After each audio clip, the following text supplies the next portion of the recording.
উমেলা মারমা রাঙ্গামাটির কাউখালী উপজেলার এই মেয়ে বাংলাদেশ নারী ফুটবল দলের আগামীর তারকা, উজ্জ্বল ভবিষ্যৎ। 2022 সালে অনূর্ধ্ব 15 সাফ ফুটবলে খেলেছিলেন বাংলাদেশ দলের হয়ে, রেখেছেন প্রতিভার স্বাক্ষর। ভুটানের বিপক্ষে জোড়া গোল দিয়ে জানান দেন তিনি আসছেন মাঠ মাতাতে। মাঝে সেভাবে নিজেকে তুলে ধরতে না পারলেও এবারের অনূর্ধ্ব 20 নারী সাফ ফুটবলে প্রমাণ করেছেন তাকে ছাড়া আগামীর সিনিয়র জাতীয় দল চলবে না। অবশ্য অনূর্ধ্ব 20 নারী সাফে খেলার আগেই তিনি সিনিয়র জাতীয় দলে লাল সবুজ জার্সি গায়ে তুলেছেন। মিয়ানমারের মাঠে এশিয়ান কাপের বাছাই পর্বে তার অভিষেক সিনিয়র দলে। খেলেছিলেন তুর্কমেনিস্তানের বিপক্ষে বিরতির পর। বদলি হিসেবে বিরতির পর তুর্কমেনদের বিপক্ষে নেমে তেমন কিছু করতে না পারলেও ঢাকায় ফিরেই অনূর্ধ্ব 20 নারী সাফে ছড়ালেন দ্যুতি। এই মিডফিল্ডারকে কোচ পিটার বাটলার কখনো রাইট উইং কখনো লেফট উইংয়ে খেলিয়েছেন। শ্রীলঙ্কার বিপক্ষে প্রথম ম্যাচে সুবিধা করতে পারেননি, তাই বিরতির পর তাকে আর মাঠে নামানো হয়নি। অবশ্য নেপালের বিপক্ষে পরের ম্যাচে বদলি হিসাবে নেমেই বুঝিয়েছেন তার প্রয়োজনীয়তা। 2 গোলে পিছিয়ে থেকে নেপাল যখন স্কোর 2-2 করে ফেলে, অনিশ্চয়তা ঢেলে দেয় বাংলাদেশের জয়কে, তখনই শেষ সময়ে একেবারে শেষ মিনিটে তার ডান পায়ের দারুণ এক পাস, সেই পাস থেকে গোল করে বাংলাদেশকে 3-2 জয় এনে দেন স্ট্রাইকার তৃষ্ণা রানী। পর তার পাস থেকেই ভুটানের বিপক্ষে হ্যাটট্রিক পূর্ণ করেন শান্তি মাড়ি। এরপর পরের 2 ম্যাচে শ্রীলঙ্কা এবং ভুটানের বিপক্ষে তিনি বদলি হিসেবে নামলেও নেপালের বিপক্ষে শেষ ম্যাচে যে খেলায় বাংলাদেশের ড্র করলেই চলতো শিরোপা ধরে রাখতে, সে খেলায় তিনি আবার ফিরে আসলেন মূল একাদশে, এসেই রাখলেন প্রতিভার স্বাক্ষর। প্রথমার্ধে তার পাস থেকে সাগরিকা গোল মিস করলেও বিরতির পর এই উমেলা মারমার বাম পায়ের 3 ডিফেন্ডারের ফাঁক গোলে যে দুর্দান্ত এক থ্রু পাস দেন, তা আয়ত্তে নিয়েই স্কোর 2-0 করে ফেলেন স্ট্রাইকার সাগরিকা।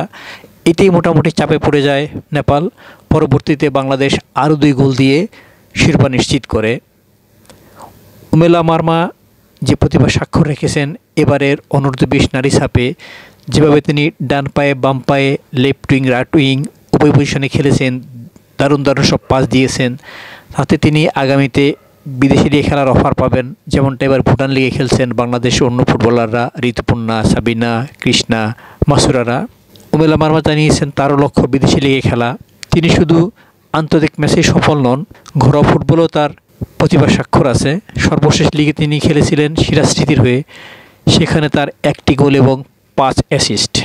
রাঙ্গামাটির অটোরিকশা চালক বাবার 2 মেয়ের বড় হলেন এই উমেলা মারমা। রয়েছেন আরেক ভাই, সংসার চালাতে মা দোকান দিয়েছেন।